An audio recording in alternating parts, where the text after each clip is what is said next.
우리 인사 먼저 하겠습니다. 은혜의 자리, 축복의 자리에 참 잘 오셨습니다.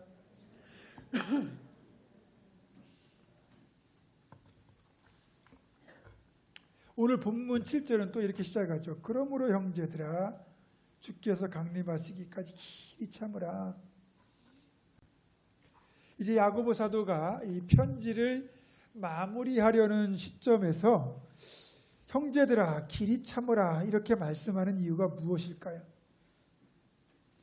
야고보서가 기록되던 그 당시만 해도요, 교회 안팎으로 시험과 박해가 참 많았습니다.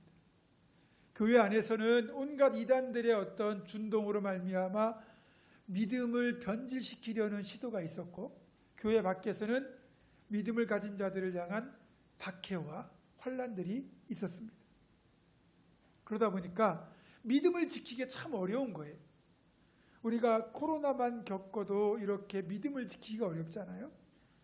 그런데 예수를 믿는다는 이유로 불이익을 당하고 때로는 끌려가서 고난을 당하고 심지어는 죽기까지 하는 그런 시대. 그러니까 당당하게 예수 믿는다고 드러내기가 참 어렵고 힘들었던 시대.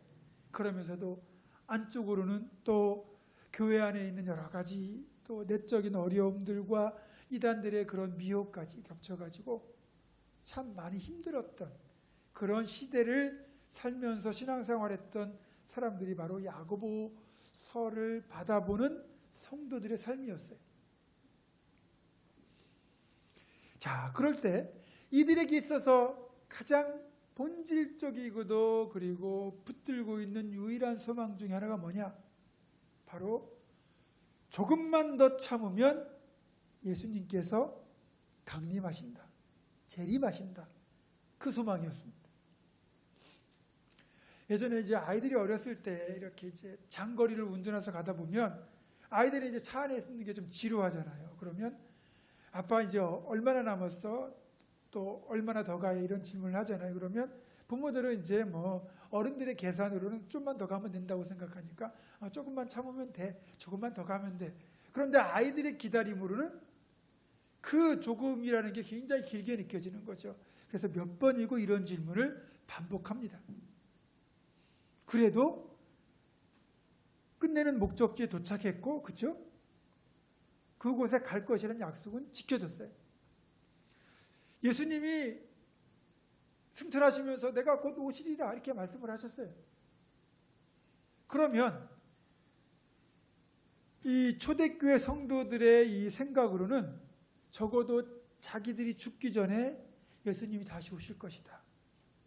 그러니까 예수님의 재림이라는 게 이렇게 2000년씩이나 길게 벌어질 거라는 생각도 못하고 빠르면 몇 달, 조금 더 길면 몇 년, 조금 더 길게 보면 몇십 년이면 주님 오실 것이다라는 그런 계산이 있었던 거죠.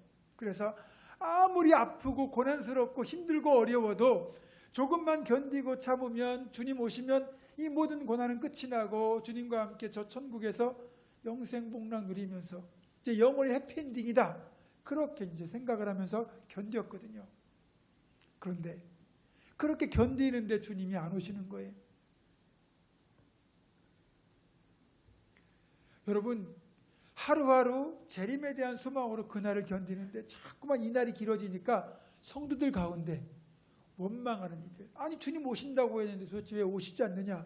그리고 목사님, 당신 이거 성경에서 잘못한 거 아니냐? 당신 거짓말하는 거 아니냐? 이런 식으로 쉽게 말하면 사도들이나 교회 지도자들에게 이제 불평하면서 따지는 성도들도 생기는 거고, 이럴 바엔 나도 좀 세상 좀 즐기면서 살겠습니다. 주님 오실 것 같지 않은데. 그렇게 이제 세상으로 나가는 성도들이 있었을 거고, 그런 성도들을 향하여 야고보 사도가 다시 간곡하게 말하는 겁니다. 얘들아, 조금만 더 참아라. 주님 곧 오신다고 하잖아요. 야고보 사도 그렇게 믿었어요. 그래서 주께서 강림하시기까지 길이 참으라. 그리고 주님 오시는 것이 당장 오신다고, 곧 오신다고 하셨지만 당장 오시는 게 아니라 우리가 농사 짓는 걸 보더라도 농부가 씨를 뿌리고 그 열매를 거두기까지는 그 씨가 자라고 그리고 열매를 맺어 거두는 그 기간이 있지 않느냐. 적어도 우리가 길이 참아 이른 비와 늦은 비를 기다리는 농부들처럼 조금 더 우리가 믿음으로 기다릴 수 있어야 되지 않느냐. 그러니까 너희도 길이 참고 마음을 굳건하게 하라. 주의 강림이 가까우니라. 그렇게 다시 한번 당부하는 거예요. 그래서 여러분, 어쨌든 우리가 가져야 될 이 궁극적인 소망은 재림에 대한 소망이거든요.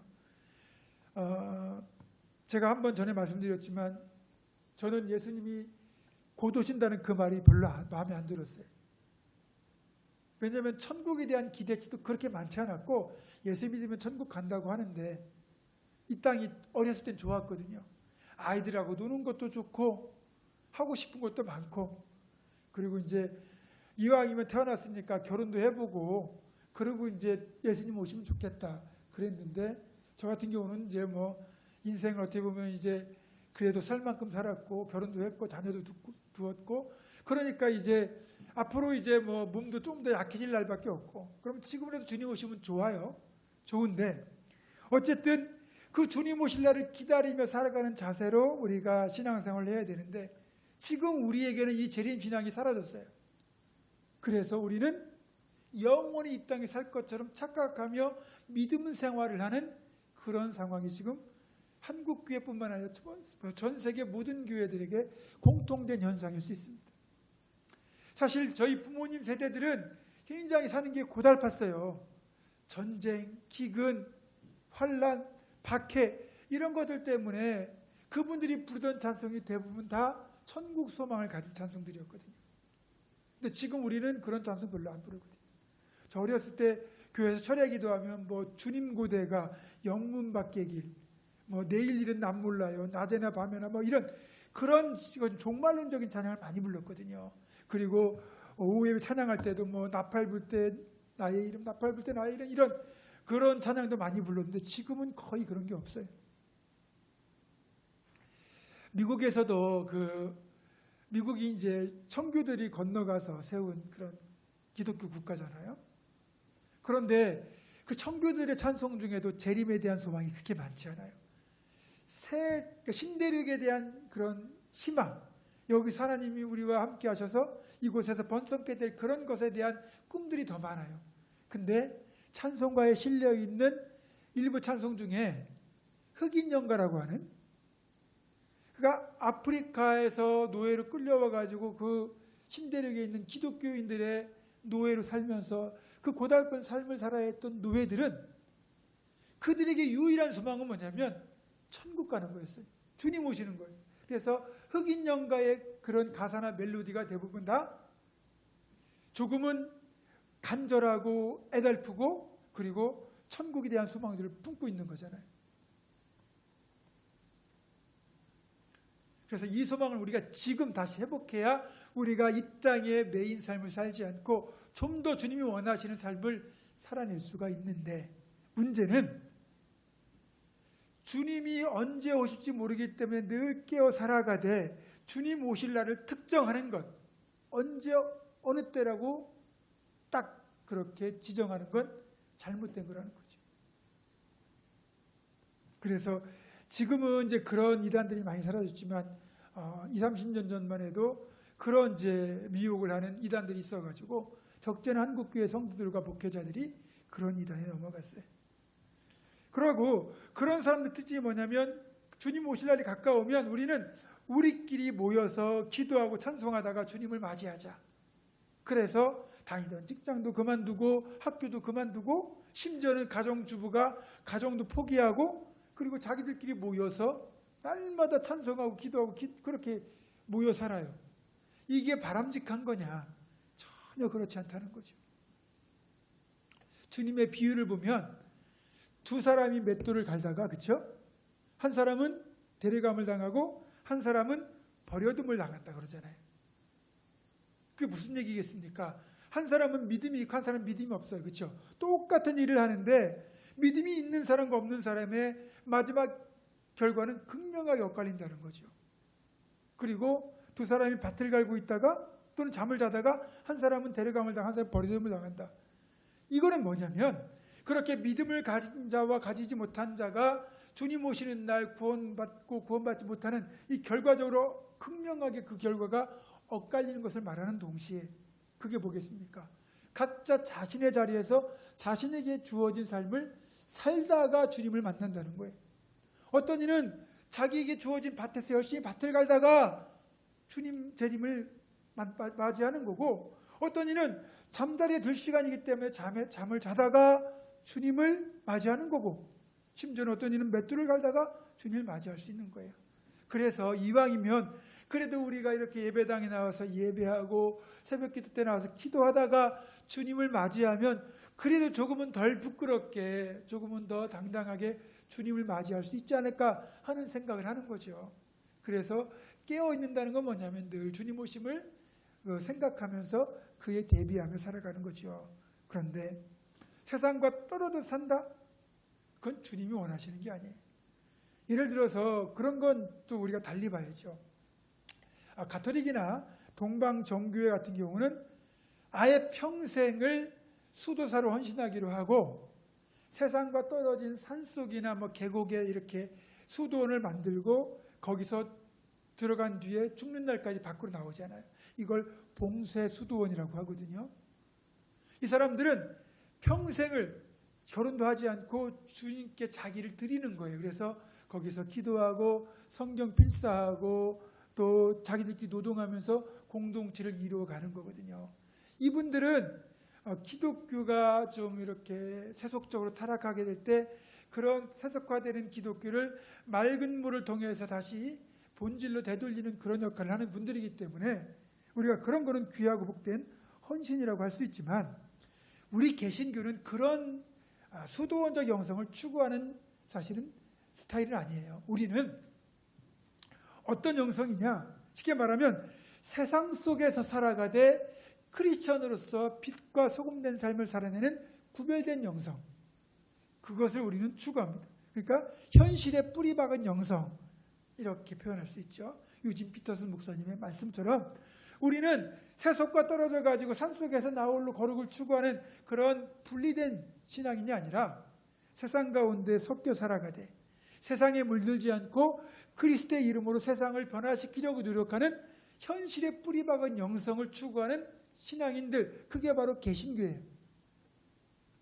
그래서 우리가 그런 역할을 감당하려면 자신의 골방이 필요합니다. 각자 골방을 가지셔야 되는데, 그게 여러분의 안방일 수도 있고, 또 교회 나와서 나는 5층에서 기도하는 게 더 좋더라, 그렇게 기도하시는 분은 5층이 골방이고, 나는 본당에 와서 기도하는 게 더 좋더라, 그러면 본당이 골방이고, 나는 6층 채플실에서 기도하는 게 너무 좋더라, 난 4층 기도실에 들어가는 게 더 좋더라. 각자가 기도가 잘 되고 주님을 만나는 그곳이 곧 골방인 거죠. 그런 사람이 현실 속에 뿌리 박은 영성, 그것을 통해서 세상을 변화시킬 수 있는 신앙인이 되는 겁니다.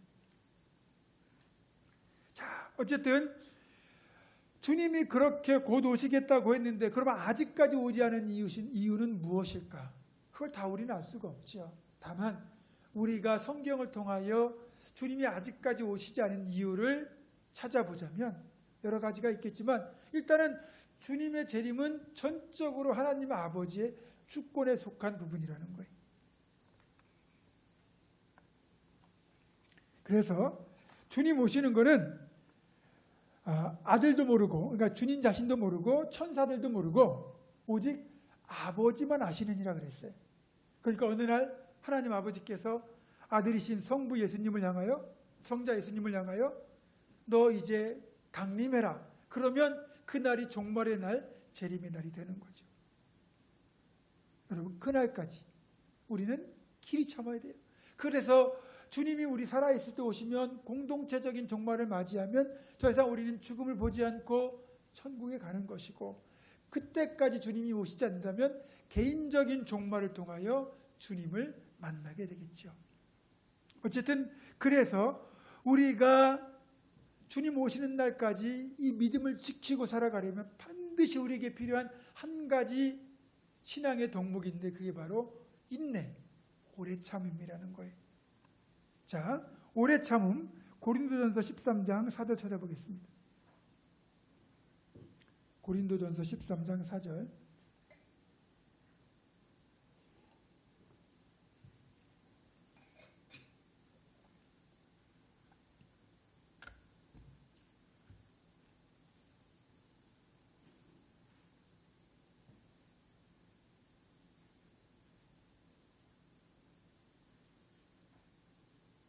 같이 있습니다. 시작. 사랑은 오래 참고 사랑은 온유하며 시기하지 아니하며 사랑은 자랑하지 아니하며 교만하지 아니하며.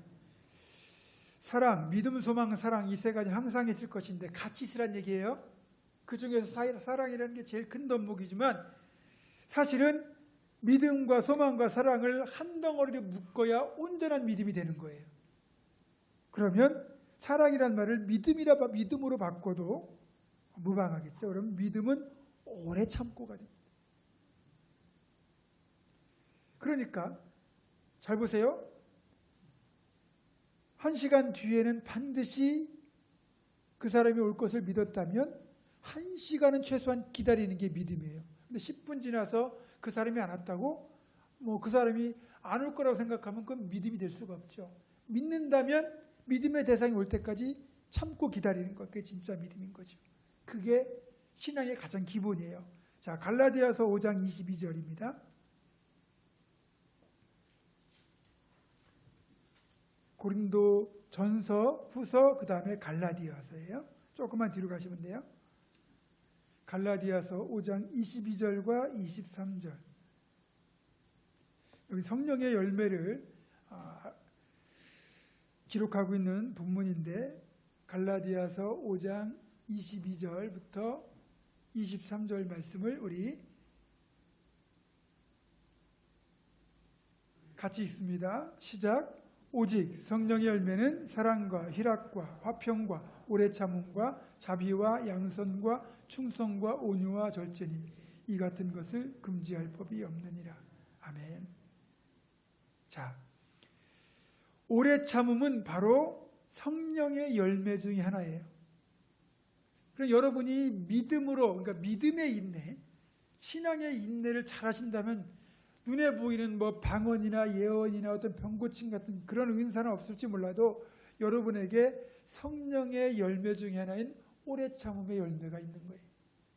그래서 사실 오직 성령의 열매는 이렇게 9가지로 나와 있지만 이것들 역시 사실은 때려야 뗄 수 없는 것들이에요. 다 이것들이 결합되어 나타나는 거예요.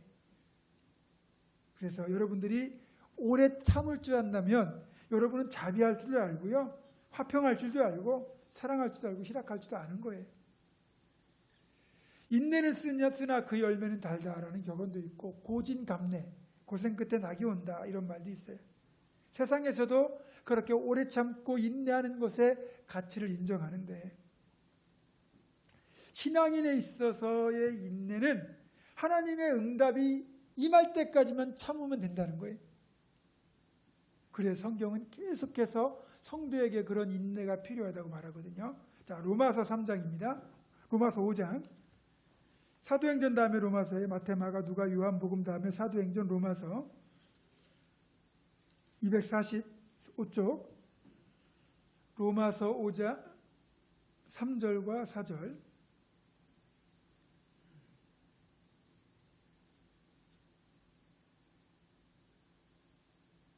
로마서 5장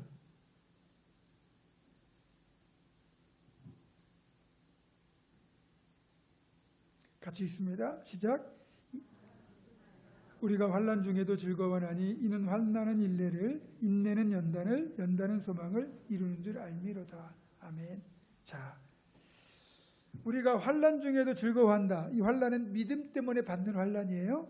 그런데 이 환난을 견디게 하는 그런 원동력이 인내예요. 그래서 환난 가운데 인내를 우리가 견디면 그 인내하는 기간 동안 우리가 강하게 변해요. 그 연단이죠. 그리고 그 연단이 결국은 우리가 인내하면서 바라보는 그 꿈, 그 소망을 이루게 만드는 거예요. 그러니까 농부가 길이 참아 열매를 기다리는 것처럼 그 기간, 길이 참아 열매를 기다리는 그 기간이 인내잖아요. 이 기간 동안은 비도 오고 햇볕도 오고 하는 그런 환란이 있어요. 그러나 그 길이 참으면 소망대로 결국 열매를 거두게 되는 거죠. 그래서 성도의 인내는 참 귀하고 귀한 거예요. 그게 소망과 이어지고 열매와 이어지기 때문에 그렇죠. 자, 그러면 데살로니가 전서 1장 한번 보겠습니다. 고린도 전후서, 갈라디아서 다음에 데살로니가 전서예요. 데살로니가전서 1장 13절 330쪽입니다. 1장 3절 데살로니가전서 1장 3절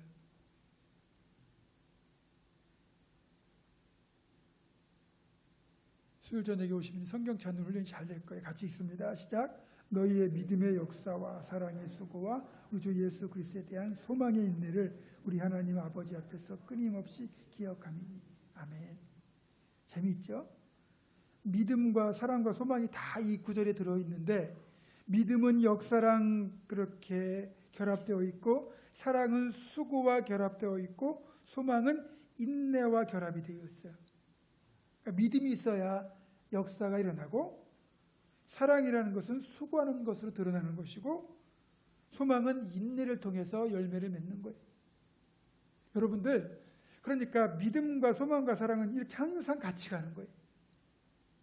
소망을 잘 품고 그 소망이 확실하다면 그게 믿음이죠. 그리고 그 믿음이 이루어지는 날까지 견디는 게 바로 인내니까. 믿음, 소망, 사랑 이것이 함께 가는 겁니다. 자, 그 다음에 데살로니가 전서 다음에 바로 후서입니다. 후서 1장 4절. 조금만 2장만 넘기시면 돼요. 데살로니가 후서 1장 4절.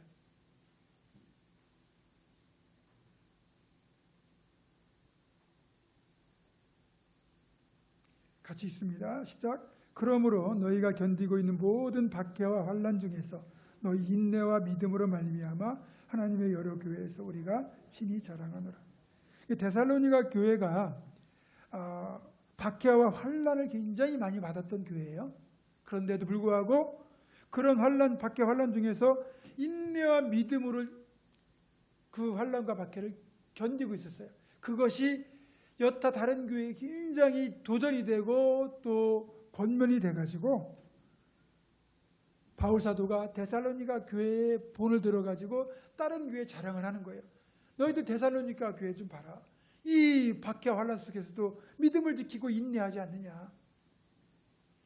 여러분 그 인내가 있는 성도, 인내가 있는 교회만이 어려움의 시기를 극복하고 반드시 하나님이 예비하신 그 축복의 시간에 이를 수 있는 겁니다. 다 디모데전서 6장 11절. 자, 그대로 그 다음 성경이 디모데전서예요. 디모데전서 6장 11절. 한 3장만 넘기시면 됩니다.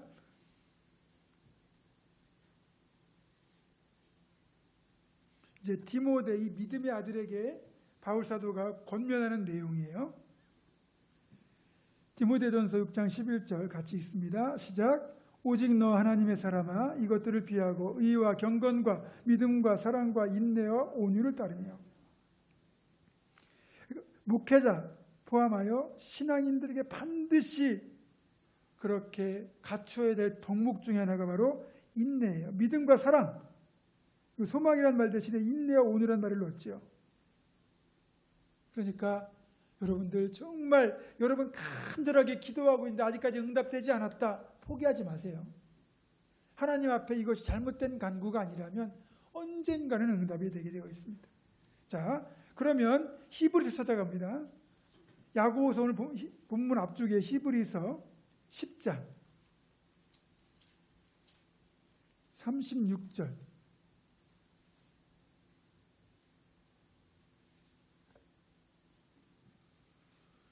히브리서 10장 36절 같이 읽습니다. 시작. 너희에게 인내가 필요함은 너희가 하나님의 뜻을 행한 후에 약속하신 것을 받기 위함이라. 아멘. 약속하신 것을 받으려면 인내가 필요해요. 인내 없이 약속한 것을 받을 수는 없어요. 인내하시면 여러분이 참고 기다리시면 믿음으로 기다리시면 반드시 받게 되어 있습니다. 자, 히브리서 12장 1절.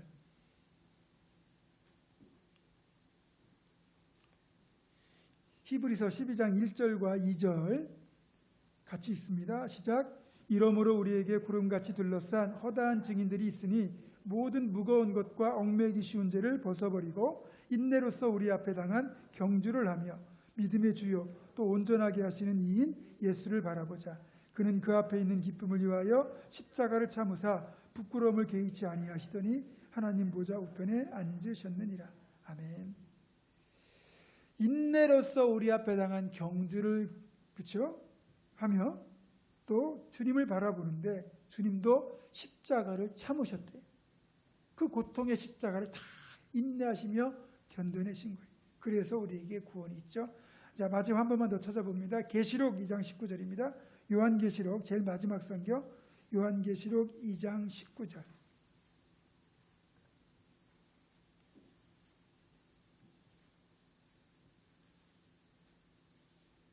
요한계시록 2장 19절.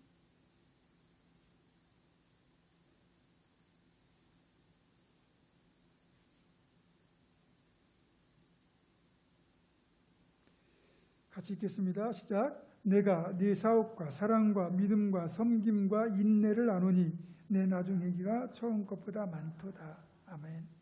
두아디라 교회가 유일하게 칭찬받은 내용 중에 하나가 뭐냐면 인내. 그래도 잘 견뎠다는 거죠. 참 견디기 힘든 상황을 잘 견뎌내면 잘했다 그러잖아요. 주님이 두아디라 교회가 거짓 선지자 이세벨을 그렇게 용납하고 이렇게 좀 잘못한 것도 많지만 그래도 믿음으로 잘 인내한 것 하나, 그거 하나만큼은 귀하게 보셨어요. 그러면서 이제 이런 모든 상황들을 종합해서 이제 우리가 보았지만 야고보 사도가 그러면 결론적으로 하고 싶은 이야기는 뭐였느냐? 다른 거 아닙니다. 그러니까 우리도 길 참고 인내해서 주님 오실 때까지 잘 믿음으로 살아가자. 그러면서 대표적인 오래 참음, 인내의 사례로 욥을 제시합니다. 우리가 이제 욥기를 읽어보면 욥이 겪었던 고난을 우리가 이제 어느 정도 짐작을 할 수 있는데 사실 상상을 초월하죠. 여러분들도 개인적으로는 참 많이 아픔도 겪으시고 지금도 그렇게 고난 가운데 계신 분들이 있어요. 그런데 그냥 객관적인 어떤 이 고난의 수치를 만약에 이렇게 숫자로 표현한다면 우리가 겪는 이 고난이 욥의 고난에 비해서 턱없이 약한 것이다 라는 생각이 들 정도로 욥이 겪었던 고난은 엄청난 거죠. 동방의 가장 큰 부자였어요. 오늘날로 말하면 한국어로 말하면 삼성 같은 재벌이라든지 미국으로 말하면 빌 게이츠나 이런 엄청난 부를 가지고 있던 욥이었는데, 그리고 아들 7에 딸 3, 남부럽지 않은 가정을 이루고 집안에 많은 식술들을 거느리고 믿음으로 참 잘 사는, 누가 보더라도 존경하고 그리고 그 주신 물질들을 기꺼이 이웃들과 나누면서 행복하게 살던 사람이에요. 근데 하루아침에 모든 게 다 달라졌잖아요. 물론 이제 그 영적인 이면에 보면 하나님과 사탄의 내기에서 이제 욥이 애매하게 고난을 겪게 되는 거잖아요. 근데 고난의 내용만 놓고 보면 도무지 하나님이 살아계신다고는 정말 생각할 수 없을 만큼 끔찍한 일들이 일어나요. 갑자기 그 많던 재물이 하루아침에 다 강도에게 빼앗기고 노략군한테 빼앗기고 또 집이 무너져가지고 눈에 넣어도 아프지 않을 그 아들 7, 딸 3이 한꺼번에 압살을 당하고 모든 것이 다 사라졌습니다. 아플 때, 힘들 때, 어려울 때 서로 위로하면서 그나마 서로 기대고 보듬어야 될 아내마저 너무너무 상처가 커가지고 욥을 비난하고 욕하면서 떠나버렸어요. 세상에 욥 혼자 남은 거죠. 그때 욥의 심정이 어땠을까? 세상 말로 죽지 못해 살지 않았을까요? 근데 그게 끝이 아니었다니까요. 그것만으로도 견딜 수 없는 고통 가운데 있는데 이번에는 건강까지 지셨어요. 머리부터 발끝까지 종기가 난 거죠. 어렸을 때 우리 그 영양실조와 이 그 위생이 좀 이렇게 좀 불량하니까 종기 같은 거 많이 났잖아요. 저도 어렸을 때 종종 났었는데 지금이야 약 먹고 그러면 금방 치료가 되지만 그때는 약이 별로 없고 이게 좀 땡땡 불어오르면 거의 고약이라는 거 그거 사다가 붙이면 이게 이제 완전히 이렇게 불어올라가지고 이제 그게 고름으로 바뀔 때까지 그 쑤시고 힘든 시간들을 견뎌내야 되거든요. 한 개만 나도 잠 못 이루고 끙끙 앓고 눈물 흘릴 정도로 힘들었는데 온몸에 머리부터 발끝까지 다 났다고 생각해 보세요. 내가 지금 겪고 있는 정신적인 고통, 상황적인 고통을 생각할 정말 여유가 없을 정도로 머리부터 발끝까지 이게 자기를 괴롭히는데 기와장으로 몸을 긁어야만 어떻게 견딜 수 있는 그 정도 최악의 상황까지 가 있잖아요. 근데 그런 욥을 위로하기 위하여 친구들이 조문하러 왔다가 일주일 동안 같이 통곡하며 울었지만 결국 또 7일 뒤에 그들이 욥을 그래도 어쨌든 간에 자기들은 도와주겠다고, 너 하나님 앞에 범죄한 거 있으면 다 너 고해라, 토해내라, 네가 잘못 살았으니까 이런 상하는 거 아니냐 하면 권선징악적 인과응보적 접근으로 이제 욥을 또 공격을 하다 보니까 욥은 또 그것이 억울한 거예요. 그러니까 막 삼중고를 겪는 거죠. 그래도 욥이 그 가운데서 하나님, 차라리 내가 태어나지 않았으면 좋겠습니다. 왜 나를 태어나게 하셨습니까? 하나님 계시다면 제발 나와 한 번만이라도 토론합시다. 이렇게 하나님 앞에 따지긴 했지만 절대로 하나님을 원망하거나 믿음을 버리지 않아요. 여러분, 욥이 견뎠던 그 기간이 얼마나 될까요? 하루 이틀? 1년, 2년? 굉장히 긴 기간이었어요. 물론 이 시간 몸과 이런 어떤 건강 이런 부분을 잃었던 거는 이제 토론 내용과 이 결과만 놓고 보면 기껏해야 뭐 한 열흘 정도면 회복이 됐을 거예요. 그런데 욥기 마지막 부분을 가면 욥의 말년에 하나님이 욥에게 복을 더 주셨거든요. 그러면 욥은 그때 하나님이 욥을 온전히 회복시켜 주기까지 그 한 열흘 가까이 정말 감당할 수 없는 최악의 상황이었고, 그리고 삶이 다시 평안을 되찾기까지의 그 긴 세월을 끝까지 인내하고 참아서 하나님이 정말 다시 욥에게 주시는 그 갑절의 축복을 누리게 된 거거든요. 여러분, 인내하고 참고 믿음으로 견디면 하나님은 그렇게 하신다고 구약에서만 말씀하신 게 아니라 야고보 사도가 신약에서도 약속을 하고 있어요. 보통 우리가 구약의 복의 개념은 현세적, 물질적이라고 보고 신약의 복의 개념은 내세 그리고 영적인 축복을 우리가 보통 이렇게 대비를 시키거든요.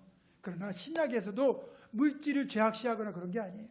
하나님 안에서 하나님이 주시는 선한 축복들, 그 안에는 장수와 물질, 건강도 포함되어 있거든요.